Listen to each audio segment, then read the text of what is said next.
Welcome back, Crammers, to question 12. Show that 7 over 8 minus 5 over 12 is equal to 11 over 24.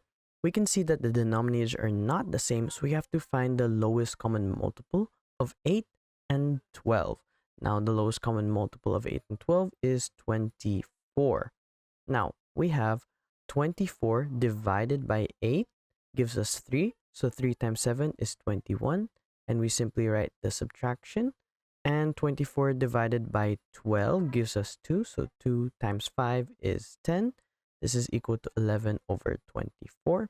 So we have 21 minus 10 is 11 over 24 is equal to 11 over 24.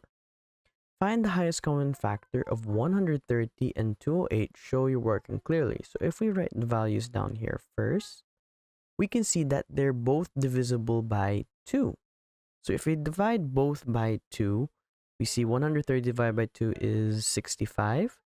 208 divided by 2 is just 104. Now we can divide both of these by 13. And we have 65 divided by 13 is 5. And 104 divided by 13 is 8.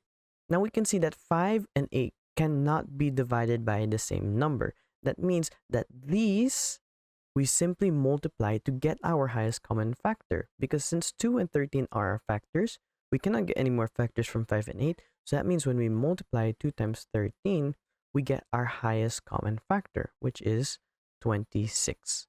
Thanks for watching. Cram, then scram.